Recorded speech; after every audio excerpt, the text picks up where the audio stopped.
আমি আমার দ্বারা সম্ভব না, জীবনে থমকে যাচ্ছ এক কথায়, তাহলে আমি আপনাকে বলবো এই 3টা কাজ আপনি করুন। প্রথম নাম্বার, নিজের লক্ষ্যকে স্থির করুন।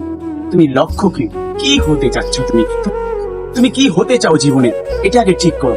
যদি তুমি ডাক্তার হতে চাও সেটা নিয়ে থাকো, তুমি যদি কান বিশেষজ্ঞ হতে চাও তাহলে কানটা নিয়েই থাকো। যে কোনো একদিকে ফোকাস দাও, 4-5টা নিয়ে তুমি ঘুরো না। দ্বিতীয় পয়েন্ট হচ্ছে নিয়মিত কাজ করা। নিয়মিত কাজ করা, মোটিভেশন সেটা তো একদিন থাকবে আর একদিন থাকবে না, কিন্তু আপনি যদি অভ্যাস করতে পারেন যে আমার এটা করতে হবে, যেহেতু আমার লক্ষ্য এটা, তাহলে আপনি করবেন। ওই একটা কথা আছে না, সফল মানুষ এবং ব্যর্থ মানুষের মধ্যে পার্থক্যটা কি জানেন? সফল মানুষ যারা হয় তারা কথা শুনে মোটিভেশন হয়ে তারা এই কাজটাকে অভ্যাসে পরিণত করে নিয়মিত করে। আর ব্যর্থ মানুষ কি করে? মোটিভেশন হয়ে 1বার করে 2বার করে, আমার দ্বারা সম্ভব না।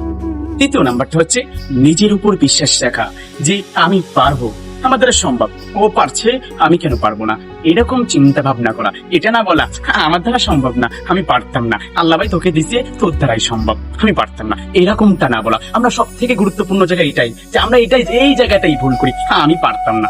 তো ভাই মনে রাখবেন, আপনি একটা কাজ যখন শুরু করবেন, আশপাশের মানুষ সাপোর্ট দিবে না, এমনকি নিজের বন্ধু সেও সাপোর্ট দিবে না, নিজের পরিবার বলে তোর দ্বারা সম্ভব না। যাকে সব থেকে ভালো মনে করতেন, যাকে সব থেকে কাছের মানুষ মনে করতেন, বিশ্বাস করতেন যে না অন্য মানুষ না বুঝলেও পরিবার আমাকে বুঝবে, সেই পরিবারটা আপনার সাথে বলবে তুই যেটা পারস না ওটা নিয়ে কেন কথা বলিস।